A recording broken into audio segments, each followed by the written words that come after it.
রাশিয়ার দক্ষিণ ইউক্রেনে মিসাইল হামলার পর কিয়েভে বিমান হামলা চালায় একজন ব্যক্তি প্রাণ হারিয়েছেন এবং আরও অনেকেই আহত হয়েছেন।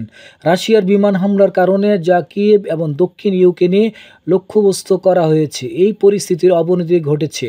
প্রেসিডেন্ট ভলোদিমির জেলেনস্কি যুক্তরাষ্ট্রের প্রতি দুর্বল প্রতিক্রিয়া সমালোচনার পর, যা তার জন্মস্থান হামলার ফলে 18 জনের মৃত্যু ঘটিয়েছে, তাদের মধ্যে 9 জন শিশু অন্তর্ভুক্ত। কিয়েভের মেয়র ভিটালি ক্লিচকো জানিয়েছেন যে রবিবার সকাল রাজধানীতে বিমান হামলার ফলে 3টি অঞ্চলে আবাসস্থল ভবনের আগুন লেগেছে, যার ফলে একজন মৃত্যু হয়েছে এবং 3 জন আহত হয়েছে। ভিটালি কিম দক্ষিণ মাইকোলাইভ অঞ্চলের গভর্নর জানিয়েছেন যে রাশিয়া শনিবার স্থানীয় সময় রাত 10টার দিকে 19 GMT একটি ক্ষেপণাস্ত্র হামলা চালিয়েছে, যার ফলে বেশ কয়েকটি বাড়ি ক্ষতি হয়েছে এবং 4 জন আহত হয়েছে। কিয়েভ থেকে আল জাজিরা জেইন বাসরাবি একটি প্রতিবেদনে উল্লেখ করেছেন যে রাশিয়া একটি স্পষ্ট বার্তা পাঠাচ্ছে, যুদ্ধ এখন আপনার দরজায়, যা জনসাধারণের মধ্যে ভয় সৃষ্টি করা উদ্দেশ্য।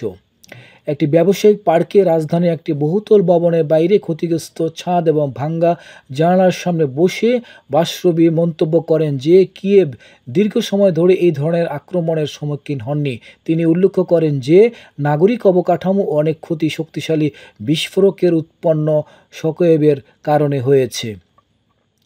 দেশের সমস্ত অঞ্চলকে 2 GMT থেকে বিমান সতর্কতা জারি করা হয়েছিল, যা একটি সম্ভাব্য হামলার সতর্কতা থেকে উদ্ভূত হয়েছিল। এতে পোল্যান্ডের পার্শ্ববর্তী এলাকা অন্তর্ভুক্ত ছিল। এর ফলে ন্যাটো সদস্য দেশটি বিমান নিরাপত্তা নিশ্চিত করতে বিমান মোতায়েন করে।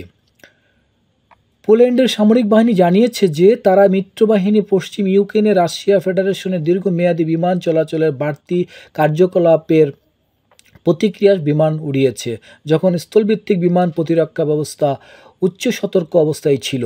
নিরাপত্তা বাড়ানোর জন্য হুমকি সম্মুখীন এলাকাগুলোর পার্শ্ববর্তী অঞ্চলে পদক্ষেপ গ্রহণ করা হয়েছে। বায়ু সেনাবাহিনীর তথ্য অনুযায়ী ইউক্রেনের বিমান প্রতিরক্ষা বাহিনী রাশিয়ার একটি রাতে আক্রমণের সময় 30টি ক্ষেপণাস্ত্রের মধ্যে 13টি এবং 109টি ড্রোনের মধ্যে 40টি সফলভাবে প্রতিহত করেছে। প্রতিবেদনে উল্লেখ করা হয়েছে যে 53টি ড্রোন নিষ্ক্রিয় করা হয়েছে, যা ইউক্রেনীয় সামরিক বাহিনীর বৈদ্যুতিক যুদ্ধ কৌশলের কারণে সম্ভব হয়েছে। এদিকে রাশিয়া প্রতিরক্ষা মন্ত্রণালয় জানিয়েছেন যে কুরস্ক এবং বেলগোরড এবং রোস্তভ অঞ্চলে রাতের সময় 11টি ইউক্রেনীয় ড্রোন প্রতিহত ও ধ্বংস করা হয়েছে।